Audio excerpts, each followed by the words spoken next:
Assalamu alaikum class. I hope you are doing fine. Our lecture of today is about surgery, and the topic we are going to be studying today is about burns. Now, burns itself is a very important topic, and the most important thing you have to know is the definition of burns. Now, burn is actually a type of injury to the skin, and the causative injury can be due to heat, cold, electricity, chemicals, or any type of radiations.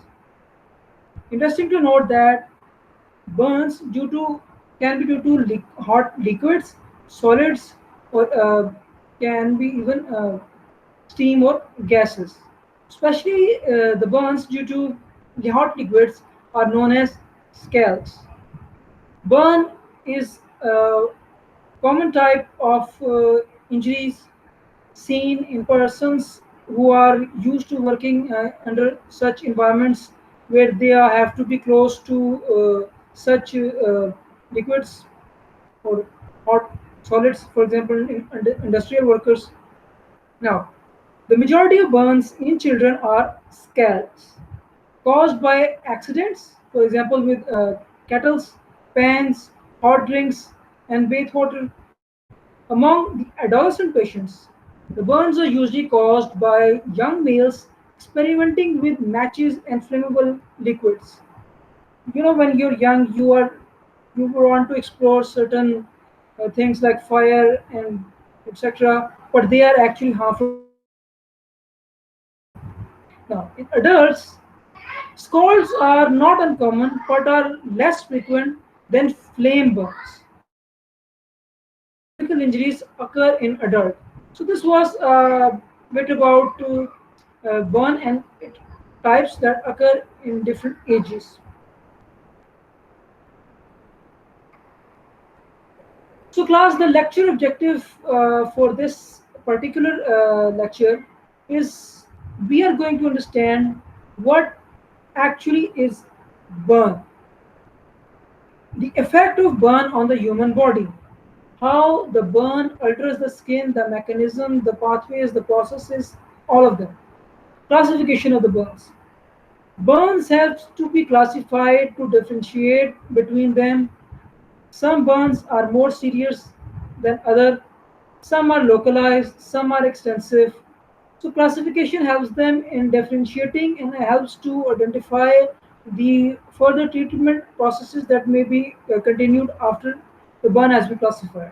Even physiotherapists can help a lot when burns are classified, as they will be able to distinguish between the burns and what type of treatment is to be expected, and most importantly what is the treatment outcome.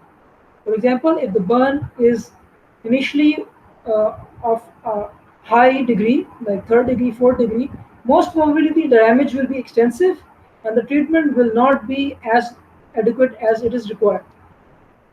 And finally, assessment of the burn depth and percentage.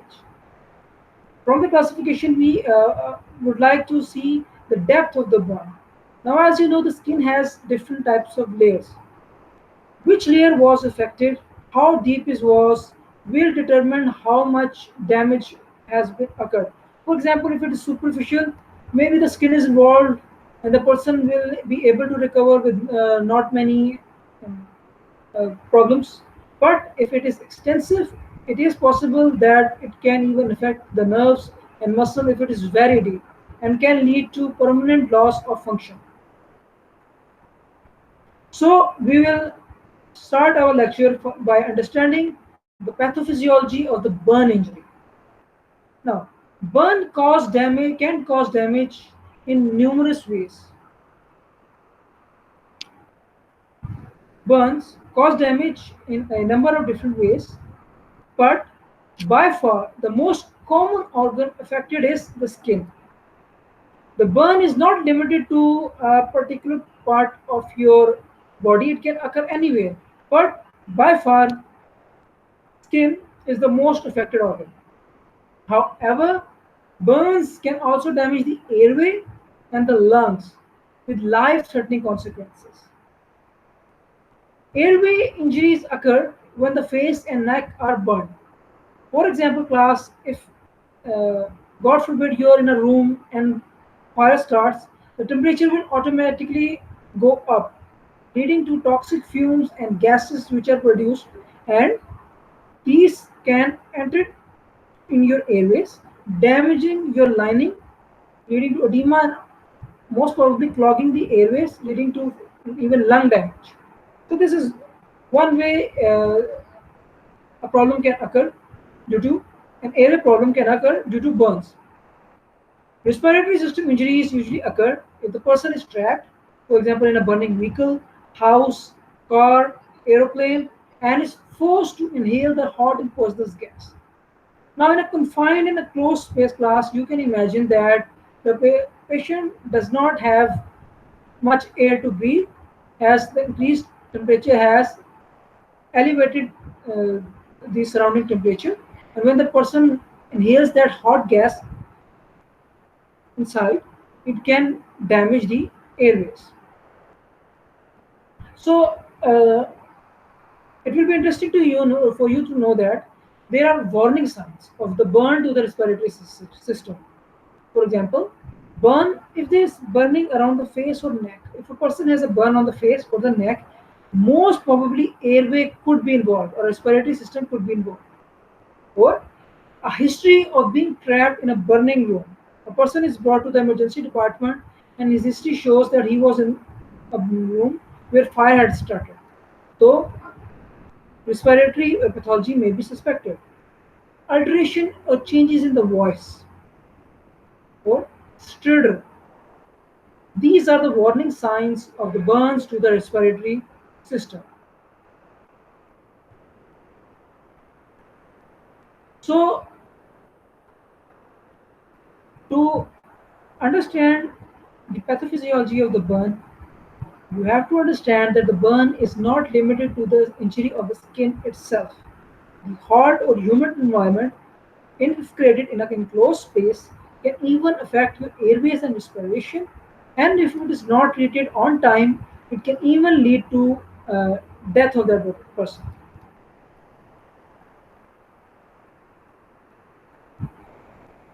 So we will now continue move forward. Now, class, this is very important. After pathophysiology, we would like to know the effects of the burn. These are classified as local effects, or also called regional effects, or systemic effects that can occur due to burn. Now, class, we will study at first the local effects of the said burns. Now, class, you can see the image here below. Notice what you see here, that there is, you can observe, this is the skin, epidermis and the dermis. Three zones have been identified: the zone of coagulation, zone of stasis, and the zone of hyperemia. So these three zones can be seen in an individual that has suffered from burn. So the question for us is that what are the characteristic features of the said burn? So let us first talk about the first burn, which is the zone of coagulation. As you can see in the image here, the central portion is the zone of coagulation. What is the characteristic feature of the zone of coagulation? It is characterized by a necrotic area with cellular disruption and irreversible tissue damage. And that means, class, if there is part of the skin which has completely burned, cells have been completely destroyed, and the cellular damage is irreversible. This is known as the zone of coagulation, or the zone of no return. In zone of coagulation, the damage is permanent and the cells will never recover in that particular area. Next is zone of stasis. It is represented, if you can see in the slide, by this blue line. The red line was zone of coagulation. This blue line represents the zone of stasis. If you see this image in a zoom form, this central area is the zone of coagulation. This blue area is the zone of stasis, and this outer green area is the zone of hyperemia. So let us talk about zone of stasis. In zone of stasis, there is moderate injury or insult will decrease tissue perfusion. So there is a moderate level of injury in zone of stasis as compared to zone of coagulation where the damage is extensive and irreversible. In zone of stasis, the recovery is possible and the damage is moderate. In zone of stasis, the patient can survive or go to coagulative necrosis depending upon the wound involved. Because it depends on the wound itself. If the wound is extensive or proper treatment is not provided, then this zone of stasis, this blue area can with time, if not treated, becomes a zone of coagulation. And obviously, as medical professionals, we will try to limit the zone of stasis to its respective boundaries and do not allow it to go into the zone of coagulation. Now, the green area is the zone of hypermia.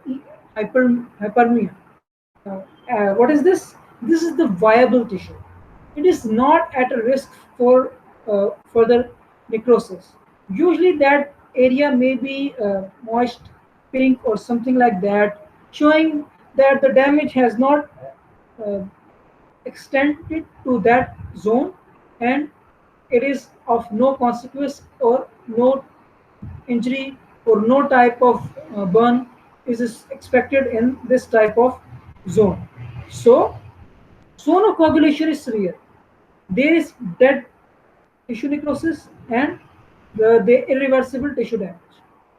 Zone of stasis. In this zone, there is moderate injury and depending upon the severity of the burn, this zone of stasis can convert into zone of coagulation or it can stay in its respective boundaries. Zone of hyperemia is the viable tissue, normal tissue, which is at no risk for necrosis. So, class, that was about the local effects or regional effects. Now we will talk about specific systemic effects of your burns. So, what is to be expected?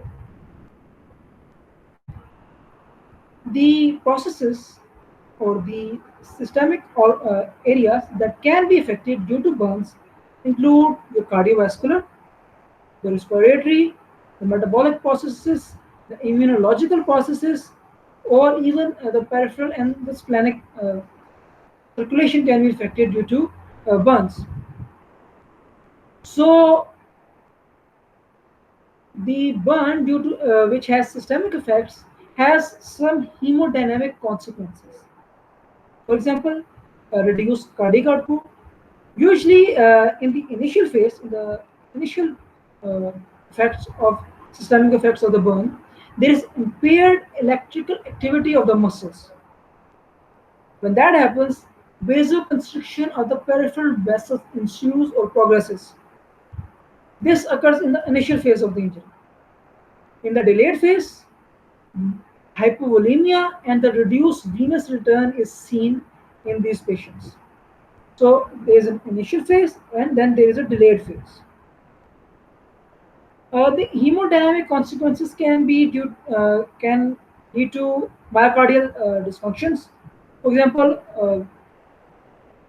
oxygen O2 derived free radicals can be released, which have serious consequences. There is even increased systemic vascular resistance and organ ischemia. especially in the renal and GIT system. So the kidneys and your GIT tracts, structures have or undergo extreme systemic vascular resistance and can even lead to organ ischemia and even and affecting their function as well. So if I talk about the renal system, in the renal system, the pathway is very simple. What happens is class, there is decreased cardiac output and decreased blood flow. As I have told you, there is a hemodynamic component of your uh, burn. What happens is class, when there is burn, there is extravasation of the fluid from the intra to the extravascular compartment. Normally, the fluid is within the intravascular compartment, but due to burn, the vessels become extremely permeable. When this happens, the fluid edema can easily seep out extravasate out of your intra to the extravascular system, leading to increased edema. And as a compensatory effect, there is decreased cardiac output and the decreased blood flow. Now, in the renal system, when there is decreased output and decreased blood flow, what happens? There is stress-induced hormones and mediators which are released, which are, for example, angiotensin, aldosterone, vasopressin. These hormones are released. So, class, question arises: what do these hormones do? They actually decrease the renal blood flow and the glomerular filtration rate. When this happens, it can lead to oliguria, or in severe cases, it can lead to renal failure.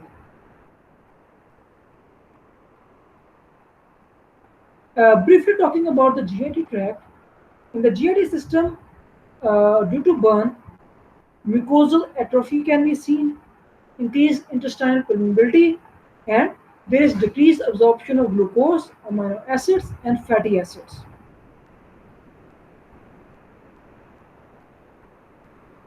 Briefly talking about the immune system, your immune system can be also a systemic effect. The immune system, there is a global depression, decrease in the function of the immune function. There is diminished or decreased production of the macrophages. There is increased neutrophil count, with followed by a decrease after 48 to 72 hours. So this is interesting. There is in the beginning an increased neutrophil count, followed by a decrease 48 to 72 hours. Also seen is the impaired cytotoxic T cell activity, which leads to increased risk for infections. Other important effects of the burn is the hypermetabolic responses, or the metabolic responses can that can be seen, which lead to an impaired hyperglycemia. So this metabolic response is disturbed with an impaired glucose tolerance. Apart from that, globally there is decreased cardiac output, urine output, or oxygen consumption, and the basal metabolic rate is affected.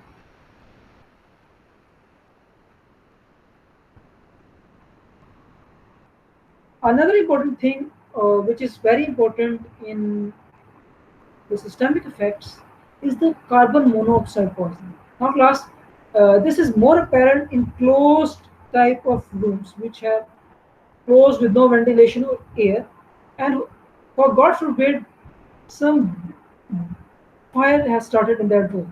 What happens is, class, due to increased temperature, there is elevated levels of carbon monoxide, and in this closed environment, that carbon monoxides can be inhaled into the lungs, leading to death. Carbon monoxide is not a normal gas which is present in the environment, but due to increased temperature heat, it can be produced and enter in your body, and it is very toxic for your body. It is about 200 to 250 times greater likely to bind with the hemoglobin. It has greater affinity for the oxygen binding capacity. So Instead of the normal pathway, the oxygen binds this carbon monoxide, leading to a lack of oxygen in the body, which can lead to death. So that was all about the systemic effects. Now I would like to talk briefly about injury to the airway and the lungs, as this is important and it has many numerous or dangerous consequences. So let us discuss them briefly. So first of all, class, in injury to the airway and the lungs is physical burn injury to the airway above the larynx. Again, now the hot gases that I've told you about due to the particular aspect of the environment can physically burn your nose, your mouth, your tongue, palate, and the larynx itself. This is the burn injury above the level of the larynx. Now, once burned, the linings of these structures will start to swell. These structures will start to swell. After a few hours, what will happen? They may start to interfere with the larynx and may completely block the airway if proper action is not taken to maintain those airways. Next is physical burn injuries to the airway below the larynx. Uh, this is actually rare. This is a rare injury as the heat exchange mechanism in the supraglottic airway are usually able to safely absorb the heat from the hot air. So basically, class, what happens is that they have enough moisture to absorb the heat and compensate somewhat the mechanism of the heat being produced compared to other structures. However, steam has a large latent heat of evaporation and cause thermal damage to the lower air. So if steam is inhaled at high temperatures, if it is inhaled, it can nonetheless damage your lungs. Metabolic poisoning. Metabolic poisoning, I have told you, is mainly by the carbon monoxide, which I have just explained you, that it is produced in an enclosed space and it has very high affinity to bind with your hemoglobin. This is a normal process and it can lead to an abnormal level of a compound called carboxyhemoglobin in the bloodstream, which is basically your carbon monoxide binding with the hemoglobin, not oxygen. As you can imagine, gas, as carbon monoxide is being bound, oxygen is not being bound, there is decrease in the level of oxygen. The person will not be able to utilize oxygen, he will have difficulty in breathing and can even lead to death. Now, inhalation injuries. These are caused by the minute particles within the thick smoke, which, because of the small size, are not filtered by the upper airway but are carried down to the lung parenchyma. So, these, uh, for example, smoke is generated when there is hot environment due to fire. These thick smoke particles can enter your lung parenchyma. What they do, class, when they enter your lungs, they stick to the moist linings, causing an intense reaction in the alveoli, leading to a chemical type pneumonitis, leading to edema in the alveolar sacs and decreased gas exchange. Usually, the first 24 hours, this period is extremely crucial as this initial injury can occur if that smoke or this area of this where there is smoke is not removed from your body, or the person, if he is in such a room, he care must be taken that he does not inhale these smoke particles as there is serious consequence of inhalation injuries. Last is class mechanical block on rib movement. Uh, it is simply that the burnt skin, when the skin is burnt due to the processes, it is very thick and stiff, and this can physically stop the ribs moving if there is large full thickness burn across the chest. So class imagine there is a burn and it affected the entire chest area. What will happen? That burnt skin will be very thick and very stiff, hard, more likely to be in a contracture form. When this happens, your normal breathing movements will be impaired or affected, leading to an impaired or mechanical block of the rib movements.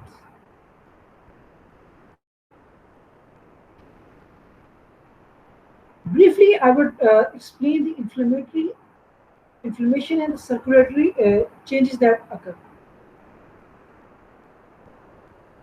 The main uh, thing you have to understand, class, the main effect, the overall effect of the changes is that it produces a net flow of water, solutes, and proteins from the intravascular to the extravascular space.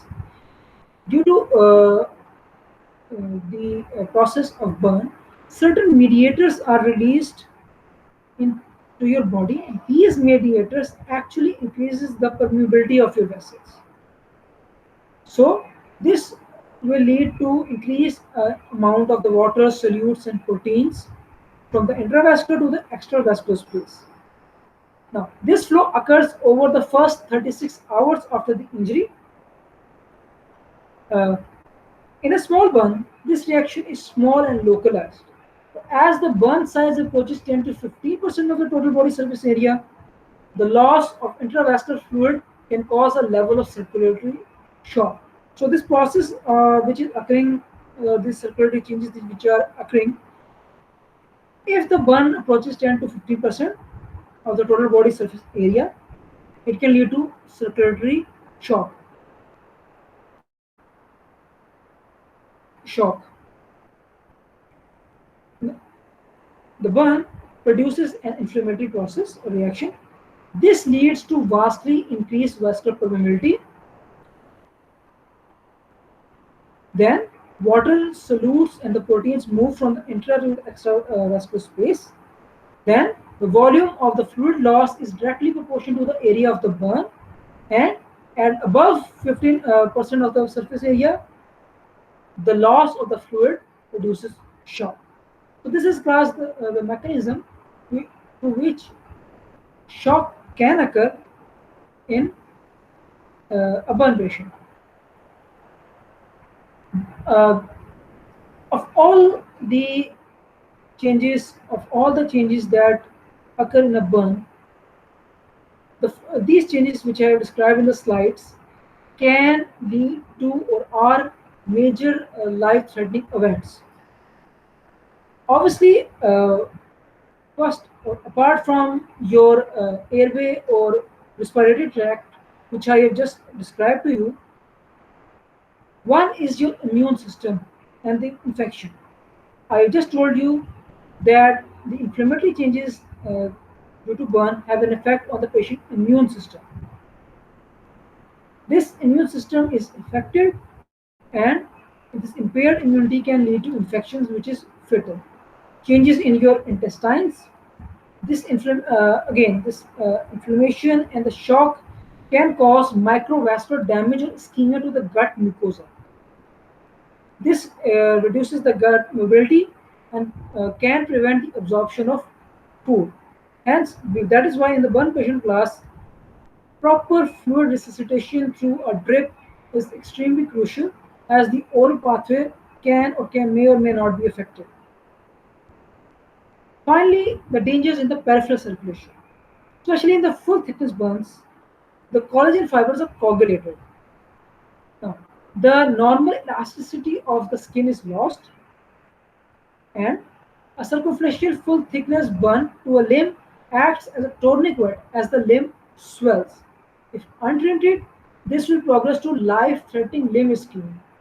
Because what happens is that when the burn occurs and the collagen fibers are damaged, leading to loss in the elasticity of the skin, when this happens, this area or this part where burn has occurred will act as a tourniquet. Just like a tourniquet given in certain surgeries, this rigid structure or area will act as a tourniquet coupled by swelling which is even compressing it even more.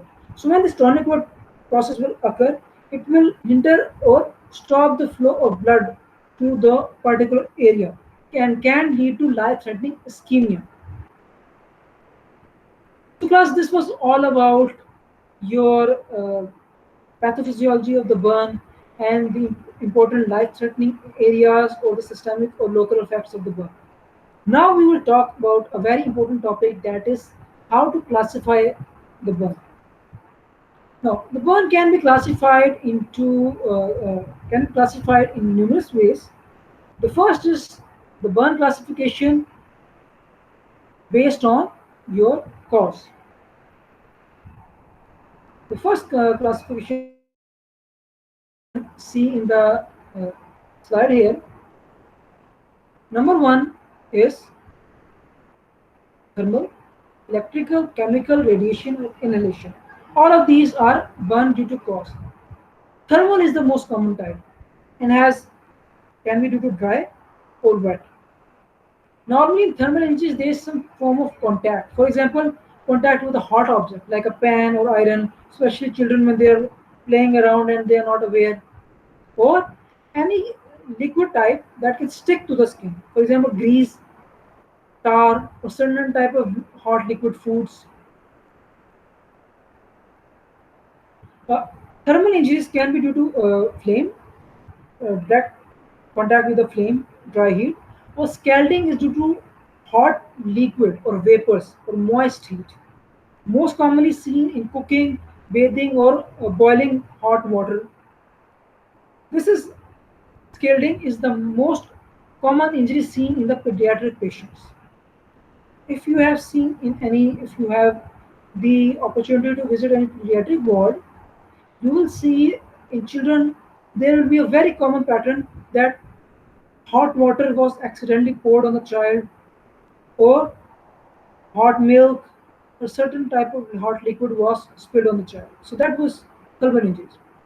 Electrical burns usually involve being exposed to some object that has electricity passing through it. For example, electricity powering devices, or there was some socket and the person accidentally touched a live wire. These are the burns that can occur. Electrical burns are classed quite serious. Uh, it can lead to extensive tissue damage, especially to the nerves, blood vessels, and the muscles. Interestingly, class, in electrical burns, it has to do with the resistance of the tissues to the electricity. Nerves, blood vessels, and muscle have a lower resistance. So if there is a severe electrical burn, they can be damaged. Skin, on the other hand, has a relatively high resistance. So their chances of burning is relatively less as compared to the other structures. Chemical burns due to industrial chemicals, disulfidants, for example, acids, or certain alkali, for example, lime, potassium hydroxides. Radiation exposure can be due to alpha or beta radiations. Uh, these alpha radiations are large or travel in a short distance with a minimal penetrating ability. Beta radiations are small, more energy, and more penetrating, usually enter through the damaged skin in a normal process. Gamma radiations or X-rays, these are the most dangerous type of penetrating radiations, may usually produce localized skin burns or extensive internal damage. So I will repeat them.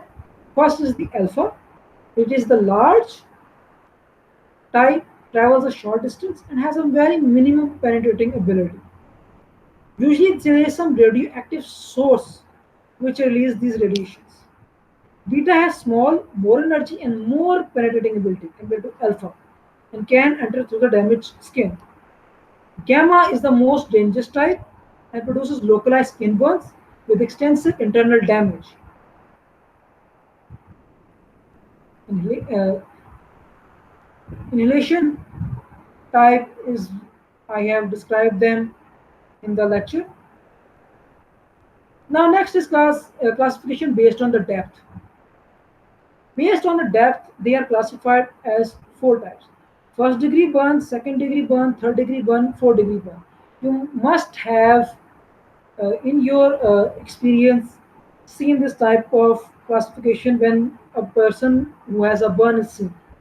He has a second degree burn, third degree burn. Now, normally the first degree burn is the effect of the epidermis.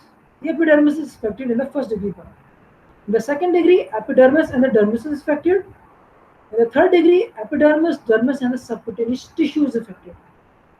And in the fourth, all the above plus the muscle and bones are affected.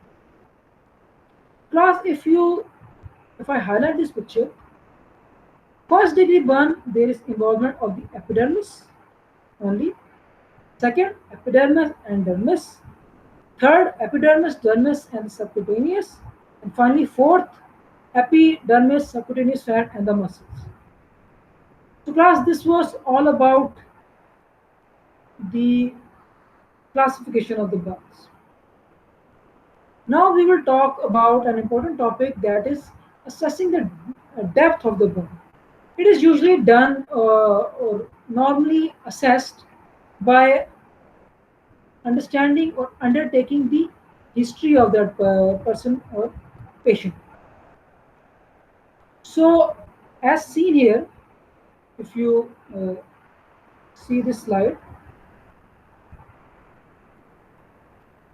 burns based on the depth can be superficial partial thickness, deep partial thickness, and full thickness burns. Superficial partial thickness burn, the damage in these burns go no deeper than the papillary dermis. The clinical features are blisters formations with the loss of the epidermis. And the underlying dermis is usually pink or moist. This is the feature of superficial partial thickness burn. Now, in deep partial thickness burns, these burns involve damage to the deeper part of the dermis. In deeper partial thickness, the epidermis is lost.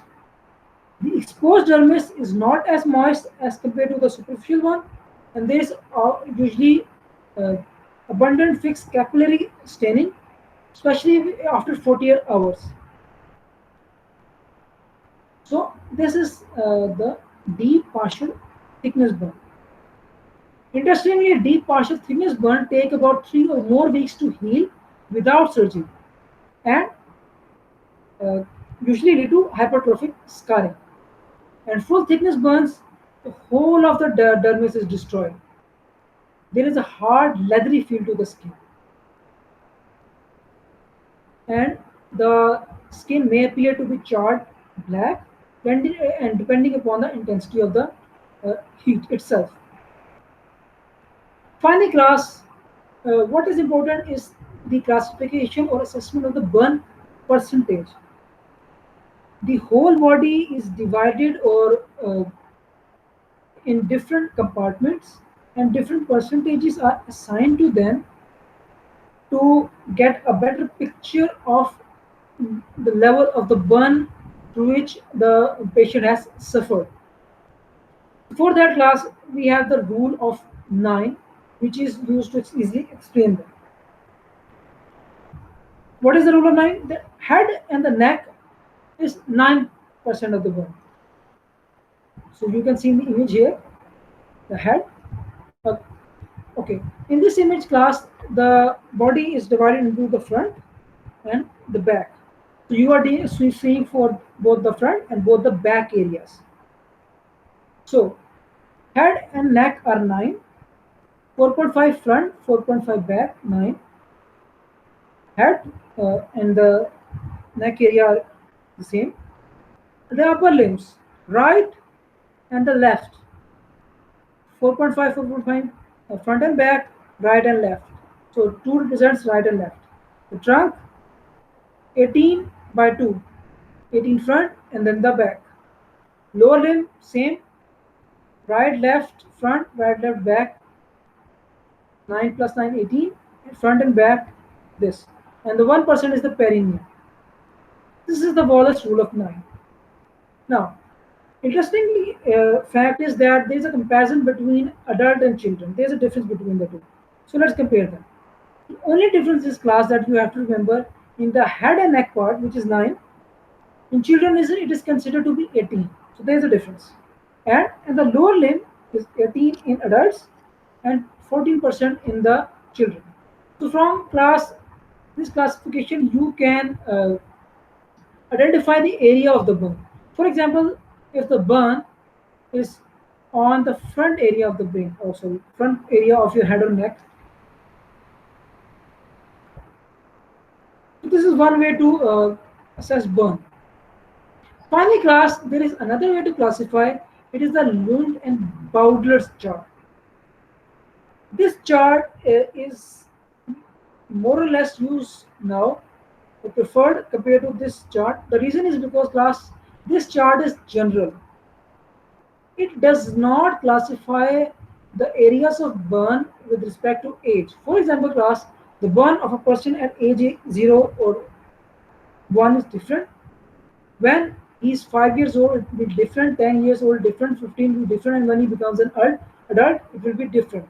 So what it does, class, it alters the certain values of the head, thigh, and the leg depending upon the age of the participant, which you can see in this chart below. So depending upon the age, the value of the burn percentage will vary. For example, if you just look at the head, at 0 it is 9, at 1 it is 8, 5, 6, 10 years it is 5, 15 years it is 4, and adult it is 3. So with age, the percentage by which the area is being affected is altered. So Lund and Bowdler chart is different from the first chart with one major difference is it this chart also factors in the growth of that person. For example, when you are growing up, your skin, your structures are developing. Hence, the burn area will definitely be different for a person who is 5 years of age or a person who is 15 years of age. So the lunge and Brodler's chart helps to accompany this fact into the equation of the burn. So class, this is all for your lecture for today. Now I would like to tell you or like to explain you the lecture outcomes that we have understood from the lecture. Now class, I expect that after this lecture you will be clearly able to understand what is a burn. Chemical, radial, thermal, and other types are all collectively forms of burn, with the major aspect being involved is the damage to your skin and structures. You're clearly able to define the burn effects of the human body. For example, like the local effects, regional effects, and the systemic effects, how the local effects have its zones, and how the systemic effects has uh, various pathologies associated, for example, renal, the GIT, the airways, the circulatory system, and even the immune system itself, and how this whole process of the burn affects your body as a whole. And if the burn is greater than 15% of normal, uh, loss of fluid is greater than the 15%, shock can develop. You will be able to classify properly burns in different ways, depending upon the cause, for example, due to thermal, electrical, chemical causes, and depending upon the uh, tissue structure or the skin damage or the depth of the skin. For example, first degree is the epidermis, in the second degree, the epidermis and dermis is involved, the third, the subcutaneous fat is involved, and finally the fourth, the top three, and the fourth, which is your underlying muscle, or even nerves are involved. Finally, the burn depth and the percentage importance. It is important to understand the depth of the burn, as the deeper you go, the more sensitive and important structures like muscle and nerves are present. If they are infected or involved, it can have serious consequences. Hence, understanding the depth is important. Finally, the percentage. Quantifying the entire area of your body is important and has an important role in determining the outcome of the patient. How will he recover? The greater the percentage, the greater the damage, the more uh, effects damage will be, and obviously the prognosis and the treatment will be affected accordingly. So, class, this is all for the all for the lecture today. Thank you very much for listening to this lecture. If you have any questions, feel free to ask me when we will have our interactive session and lecture.